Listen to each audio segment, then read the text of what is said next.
All right. We back at you once again, full court press and transition with Coach Q. And I have the amazing pleasure to be here with a gentleman I met and we became friends and it moved on to brothers and somebody I really respect a whole lot, Coach Gipson from Missouri State, the associate head coach, and a brother of mine. And so I want to introduce him. I won't take it any further. I'm ready to get into this interview. Coach Gipson, how you doing, my man? I'm doing all right, Coach Q. I'm blessed, man. How you doing? Man, I'm wonderful. Excited to have you on here and to share your story. And we're gonna jump right in, Coach Gip. Like, who is Coach Gip and where's Coach Gip from? Well, I'm gonna tell you who Coach Gip is right now, man. Coach Gip is a guy with his family trying to practice his social distancing skills and stay in quarantine. Yes, This is the new Coach Gip. So yes, I'm actually trying to find myself in this new norm. So I don't really know who I am right now. Okay. To be quite honest with you, not trying to be facetious, but man, this is really a unprecedented time for all of us. Trying to practice this new norm. And so, I'm discovering new things about myself each and every day. Yes, sir. And new things about my family, new things about my wife, my kids.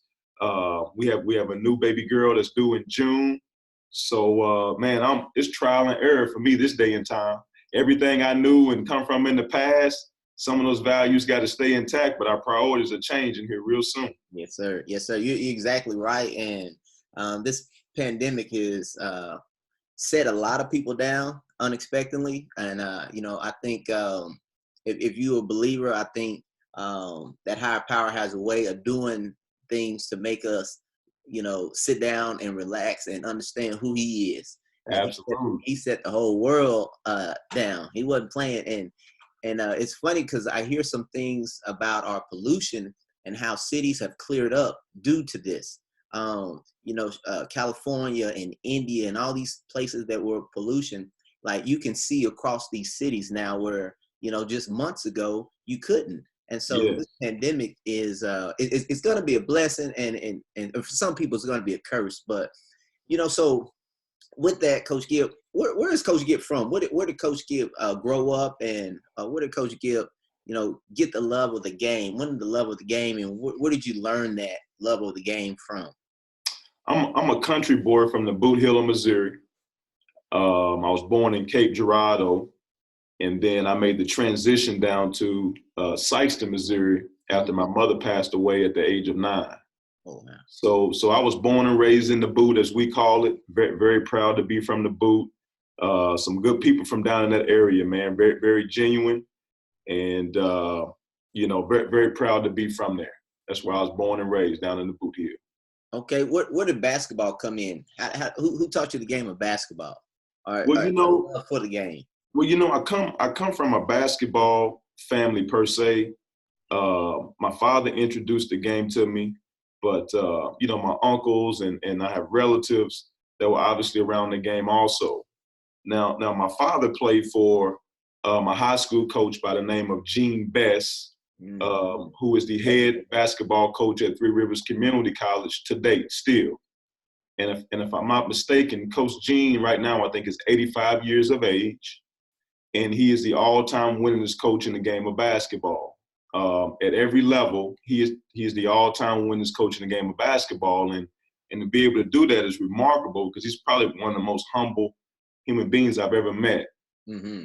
But while growing up, my father had his philosophies on how he was, rearing my brother and I, and in regards to respect for others, discipline, hard work,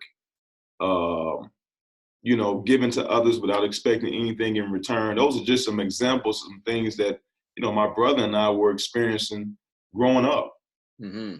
And I always wondered, like, man, like why is my father doing this? And this carried on after my mom, passed away. Obviously, my mom, did a great job before she passed away also. And but what I found out was, man, is that when I became a student athlete at Three Rivers Community College, playing for Gene Bess, which was a childhood dream of mine, believe it or not. That's something that I always wanted to do as a kid. I wanted to play for Gene Bess no matter what opportunity came my way. Hmm. And I turned down all the other opportunities that I had to go play there because my father played for him. Some of my relatives played for him.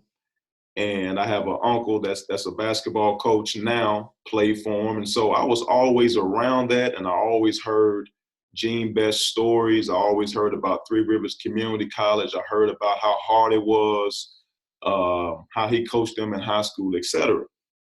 But then when I got there, I realized a lot of what I was being taught and had been taught came from Coach Bess. Hmm. And it really prepared me for that situation, because Coach Bess is I call him a life coach. He's not really a basketball coach, and that was so unique to me and all of us that was at Three Rivers during that time. And I give you an example of why I call him a life coach. I'm gonna give you this little example. So I remember at one period of time, we probably had about 2 mediocre practices leading into a home game. And now you have to keep in mind that mediocrity was not accepted at Three Rivers, okay? But we had 2 mediocre practices. And now he reminded us, during that time, and he had his way of handling us without ever cursing at us. Anybody that's ever played for him never heard him say a curse word. But he had a way to move your needle, okay, just by being the person that he was and his life experiences.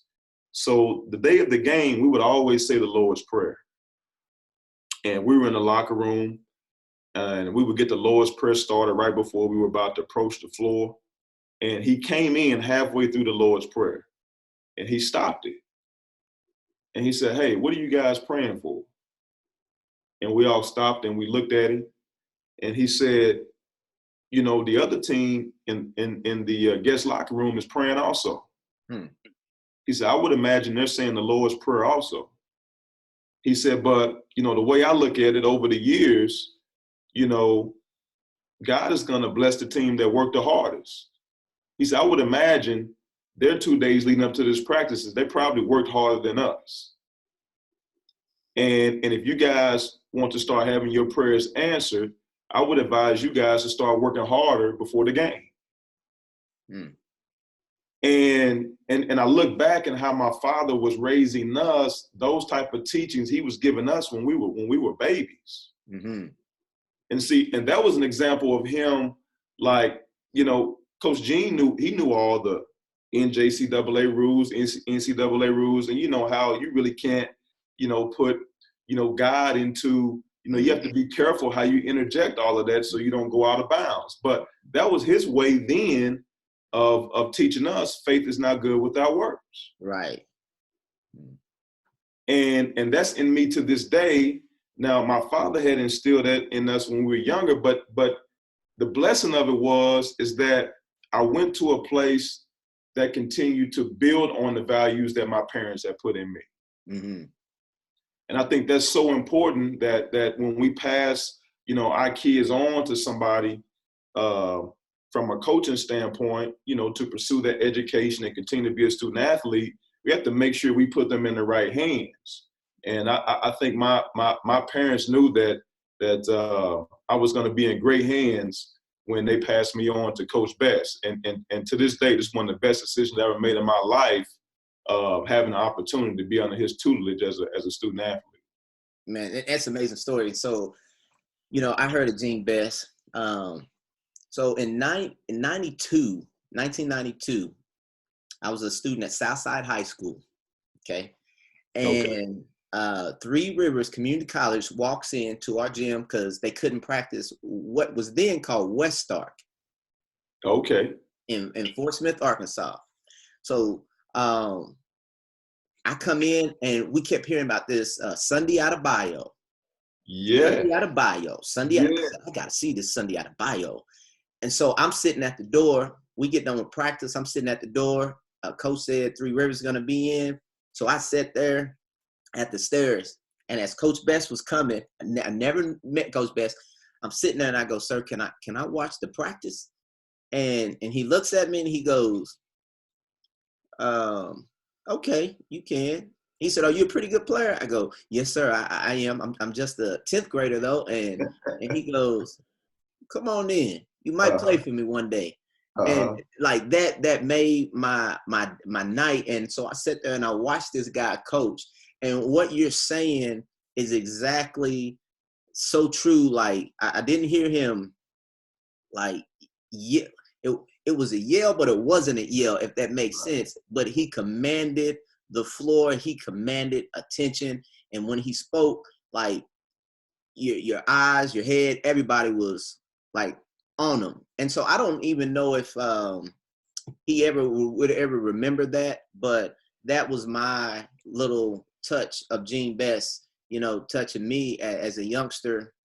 And then, to go full circle, I get a chance to speak with his son, when I came to Missouri State in the Mm-hmm. process of recruiting his granddaughter. Mm-hmm. And so, when I talked to her on the phone, I shared her grandpa's story, and, she started laughing, and she's like, "That's my grandpa." But, Yeah. Amazing story. What a blessing to be surrounded with a legend like that. Now, Coach Gibb, in that transition from junior college to Division I, for any of those student athletes, I'm a big proponent of junior college. Like I'm a junior college fan when it comes to development opportunity, opening the door for other opportunities, really truly growing as a young woman or a man. If you don't have that structure or that balance, if you go to the right programs, Correct. when you transition from Three Rivers and you played for Coach Bess, how was the transition to Coach Loos and to Austin Peay? What was that transition like, and what are some of the things that you had to mentally do in the age of transferring at Division I and all these different levels? Not that you were leaving a program because you were disgruntled, but you were leaving a program because you had an opportunity. But transferring is transferring at the end of the day. What is some of the things that you took in that helped you be successful, because you guys were really successful at Austin Peay? Well, the transition for me was it was somewhat easy in a sense because my family and I, we try to make sure that we were choosing a situation that was similar to the one that I would be transitioning from. Mm-hmm. And I think that really helped. That really helped me in the process. So let me give you an example. So now keep in mind that going to Three Rivers was my childhood dream. If Kentucky had offered me, I would have went to Three Rivers. Like that's an example of how much of a dream that was for me to play for him. All right. Now, when I was being recruited from Three Rivers Community College, my father made sure that he would always interject. Now, he left it up to me as far as the decision making, but now he would plant seeds and give his opinion. And his deal was this. He would say, "Hey, make sure you choose a school that the head coach has a former player on the staff." And I would say, "Okay." He said, "Because if you do that," he said, "that means that you have something coming when you're done playing." Makes sense.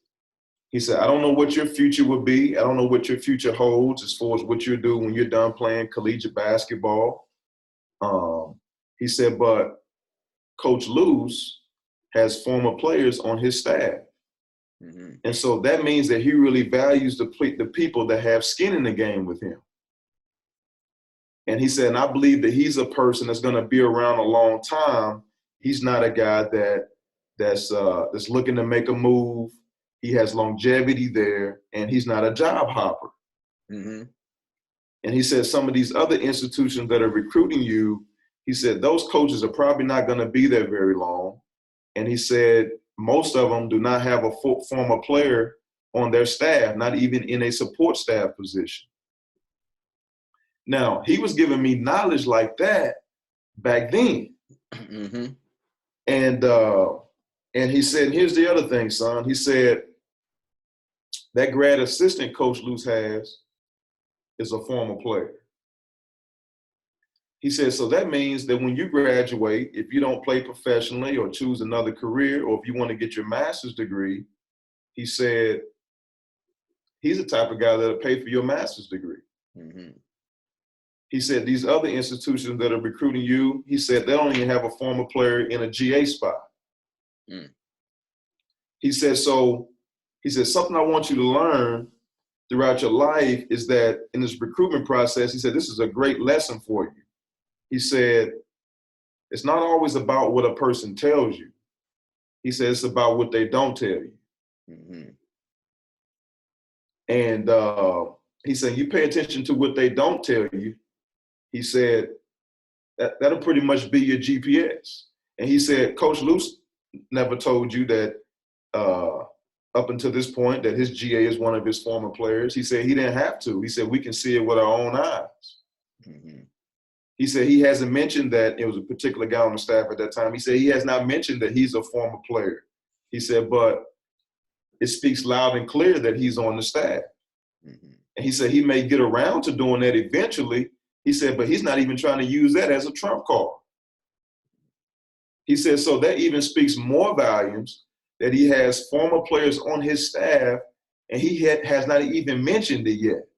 He said, that means his heart is in the right place. Mm-hmm. He said, so this guy's going to be hard to beat. He said, his recruitment is not about what he can sell to us. He said, it's just about us getting to the finish line of the season and being able to go check things out. Mm-hmm. And so going to Austin Peay was a great experience. Ended up going to the NCAA tournament my first year. And then my second year, we ended up going 16-0 in conference play. Mm-hmm. We went undefeated in conference play, and then we lost in the championship of the conference tournament. We thought we were going to get in at large anyway because we went 16-0, but we ended up going to the NIT and getting beat in the second round. We beat Belmont first round, and we got beat in the second round by George Mason. And that George Mason team eventually went on to be that Final Four team that Larry Nager coached at that program. They ended up getting older, and they got pretty good. That NIT run actually helped them out and seasoned them for that Final Four run. But my father had foresight then. So just think now, he's preaching that to me, which I really not want to hear at that age. I'm looking at schools for different reasons. Mm-hmm. He had other foresight from his life struggles and everything else. And obviously when it's your seed, you want to try to make sure that you propel them in the right direction. Now, when I got done playing at Austin Peay, I had a couple overseas opportunities, making very minimal money. Had some job opportunities, had a Division II assistant opportunity, and some other opportunities that came my way. But Coach Loos ended up offering me to be his grad assistant at Austin Peay. Now, how about that? Think about that. Mm-hmm. Now, my father told me that his grad assistant was a former player. Mm-hmm. All right. When I graduated, Coach Loos came to me and offered me a GA spot. Mm-hmm. My father spoke that into existence. He saw that. Right. Mm-hmm. He saw that. So I was a grad assistant for Coach Loos, pretty much like my dad said would happen. Mm. All right. So I got my master's degree in 1 year. And then I went on to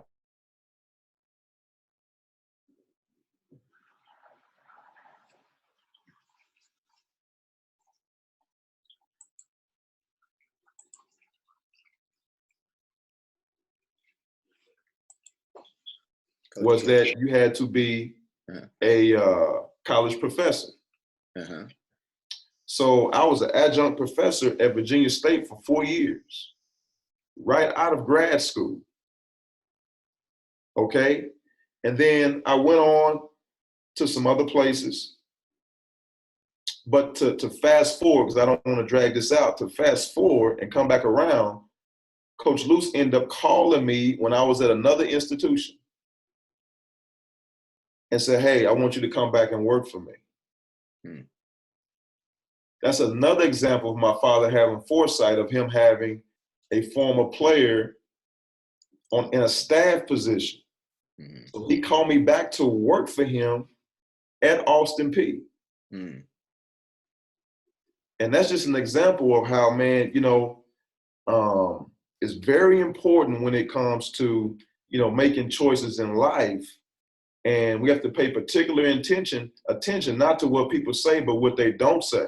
And try to have a feel for the whole gamut of where a person's true heart is. And that's, Coach Gibb, that's in anything that you do in life.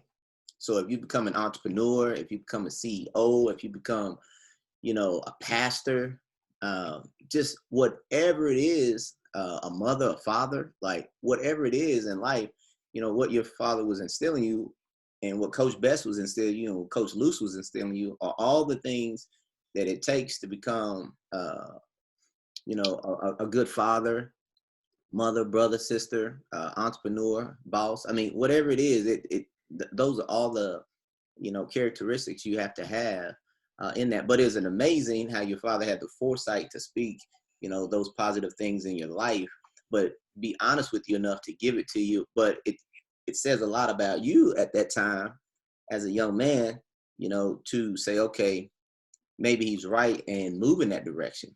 Because I know there's a lot of students that, over the years that I've worked with, and, same case, you show them a path, and then, and you do your due diligence in recruiting, and they make the wrong decision.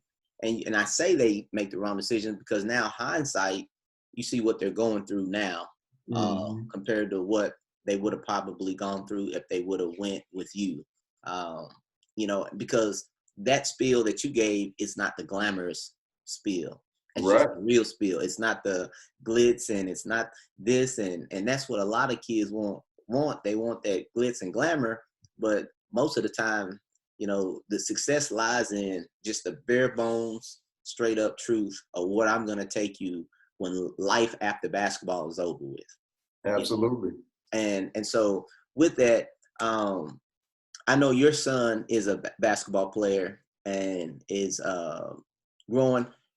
So do you think about some of those things, kind of foresight of watching your son right now grow into a young man, and some of those decisions that he's going to have to make? Do you feel like, I would say, prepared to help him make those decisions because of what you've gone through as a child and an adult, and as a college recruiter right now? Well, you take my son or anybody else's child. They're growing up in very different times and circumstances than we did. Like when I was growing up, we didn't have Twitter, Instagram, social media accounts, TikTok, etc. We didn't have that. So we had to really thoroughly investigate and really seek the advice of our elders. Whereas nowadays with social media, I mean, they know the location of every player.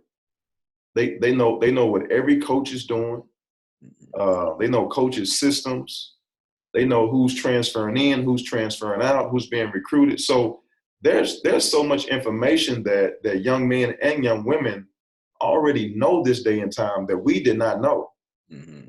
So we really had to follow the advice of our elders, because they had treaded the waters that we were trying to jump off in, that we were trying to waddle in. But oftentimes now,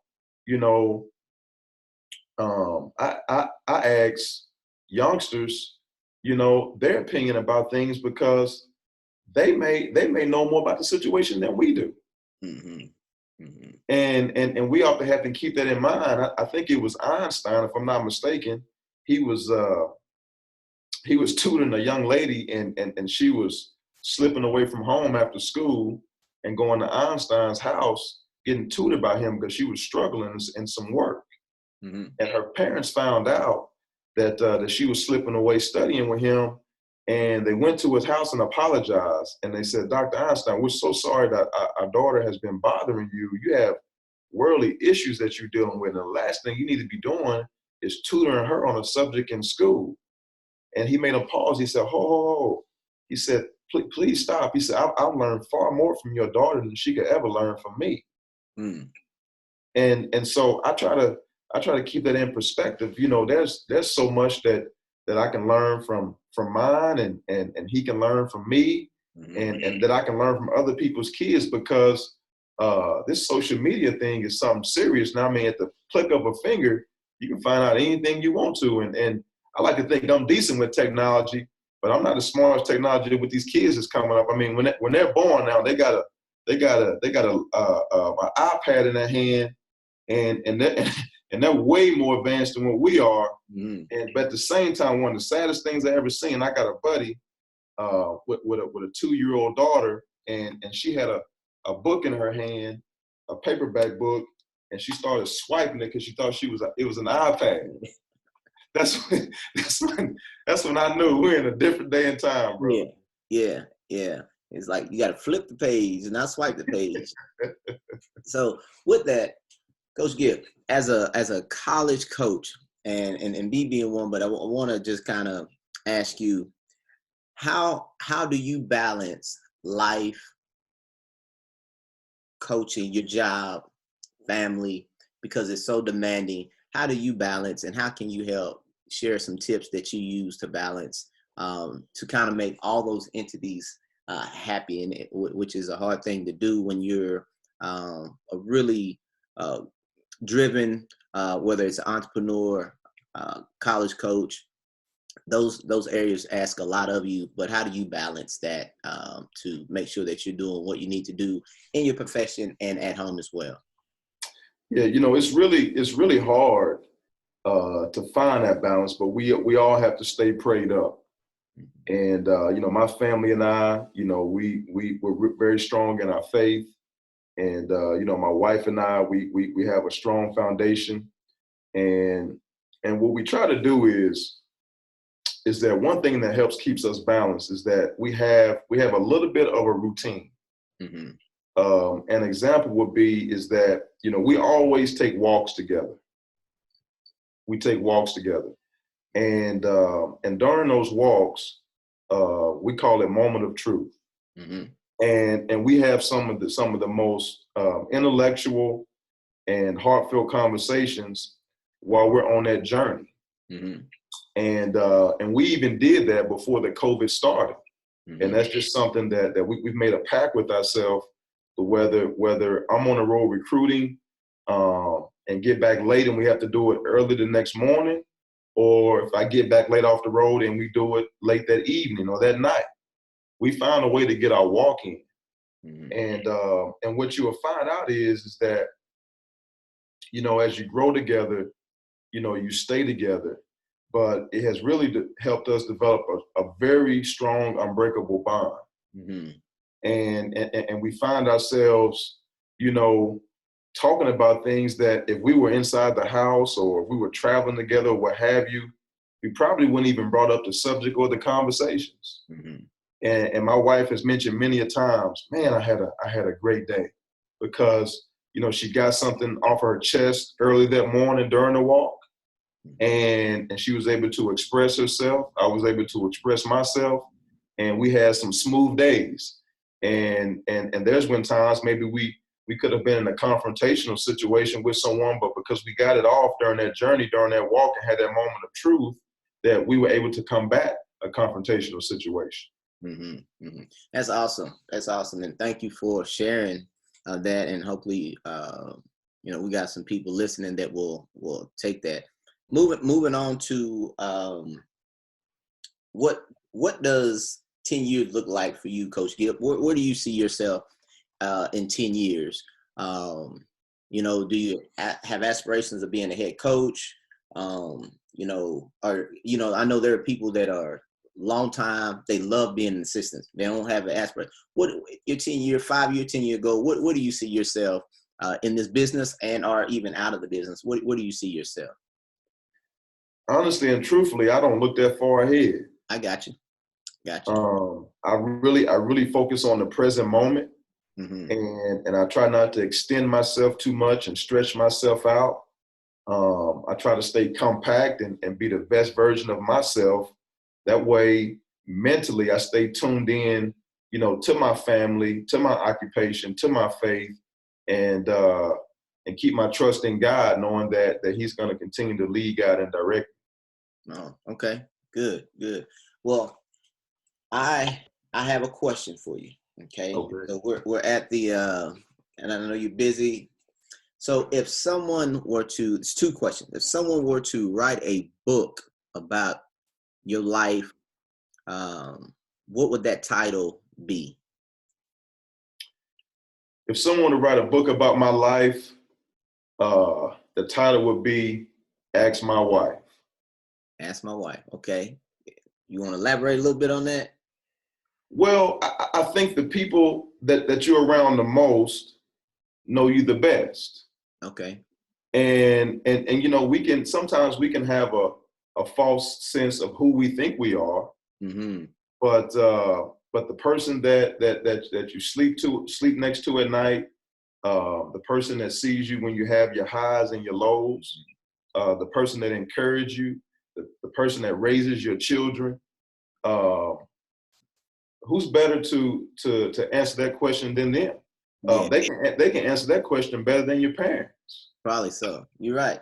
It's funny because my wife, my wife helped me with my books. I have dyslexia, and so she's helped me. And so I think you talk about you and your wife's walks. Me and my wife really got close through our journey of me publishing, the books that I've published, and she would hear me talk about my disability, but really truly didn't get it until after, started publishing the book. And and so it made us closer because, she was like, I learned so much about you reading this book. And she's like, and I knew a lot about you, but she's like, I learned so much more. And I think you're right, because they know, like, she knows stuff that I don't even pay attention to. She was like, you need to quit biting your lip. And I'm like, biting your lip? She's like, you did the webinar and you look like a fool biting your lip. And so, I look back on it and I'm like, because when I'm focused, that's the first thing I do is bite my lip. And so she's like, you need to work on that. So it's little things that you don't even pay attention to that they can help you out with, which is a blessing. I'll share this story with you if we still got time. So I have a real good friend that lived with me in high school. He's like a brother to me, okay? And he came over to the United States on an exchange program. Okay. And so I think now he's married for the third time, right? And I remember asking him when he was going into his third marriage, and he told me, he said, man, if I ever tell you that I'm thinking about getting married again, he said, make sure you stop me. He said, don't let me do it. And I said, okay. I said, now you giving me this responsibility. I said, I'm gonna hold you to it. I said, we're gonna have a problem if you try to get married again. And so he called me about a year and a half after his second divorce.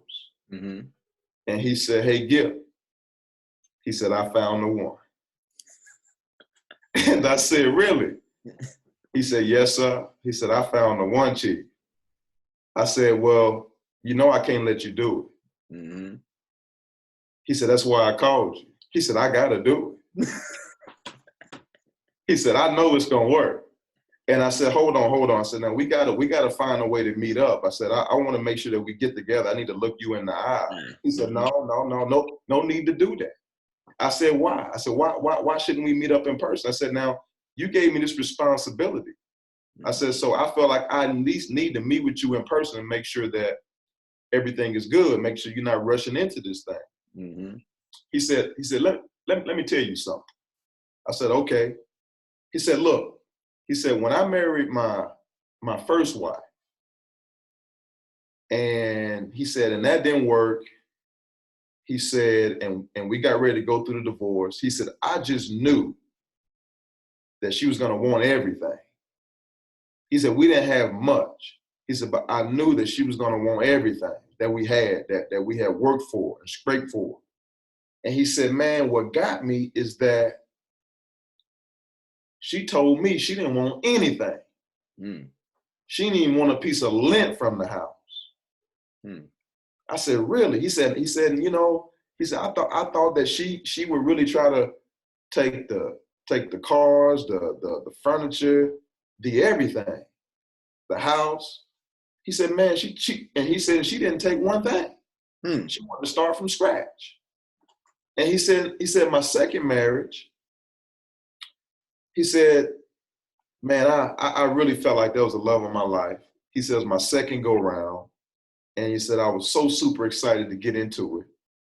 And he said, when that didn't work, he said, because we were so close before we got married, he said, I thought that it would just be an easy separation. We would just both wash our hands and go just separate directions. Mm-hmm. He said, Gib, she tried to wring my neck. He said, she didn't want me to have a piece of lint. Right. He said, the reason why I'm sharing that with you is that, and he said, the moral of the story is, he said, the reason why I'm not going to ever divorce the lady I'm going to marry now is because I'm not going to ever get to know who she really is. It's because I'm going to always be married to her. Yeah. And he said, you know, he said, this goes for men or women. He said, you don't know your spouse until you're about to divorce. Yep. And so I thought that was pretty enlightening and very interesting that he would share that with me. And so my wife will never get to know me and I never get to know her. Hey, that's a good point. I like that story. Yeah, you can use that in a lot of aspects. I like that. Now, Coach Gip, last question, and appreciate you being here with all your wisdom. If somebody was gonna make a movie, who would play you? You. Me? Oh, okay. that would be I think you're the perfect candidate. Okay, that's an honor then. That is an honor. I appreciate that, man. I appreciate that. Well, brother, is there any last words you want to share with the guests or anybody, you know, how can they, contact you, social media, follow you guys through y'all's journey at Missouri State? Anything you want to leave? Man, just stay, my thing is just stay true to who you are. Mm-hmm. And I think that's the main thing, and stay safe during these unprecedented times. And just make sure that it's all about giving to others without expecting anything in return. And really appreciate you extending this opportunity to me to engage with you and continue to bond with you. Yes, and the reason why I would choose you to be me is because I don't know another cat that's got a better smile than you, so you will make me look a lot better than what I am. I appreciate it, brother. I appreciate it. And, to that audience, I really believe in what Coach Gipson says, does, because he, have worked, alongside him at Missouri State for a year. He practiced what he preaches. And so that is a gift and that is a blessing to watch somebody do what they do with such a great anticipation and expectation and with a great heart. And so the rewards in your life, Coach Gip, are in direct proportion to the contribution you give to others. And so that's why you've been so successful, I believe, in your life, because of what you give to others with that same attitude of not expecting anything, but you gain so much from that. And I hope that the audience, we can take from that on a daily basis. But brother, thank you so much. Look forward to the success. Good luck to you guys in recruiting, finishing up the the year. We'll definitely be following and watching you guys, and y'all keep banging it out, man. Thank you so much. Love and respect, brother. Yes, sir.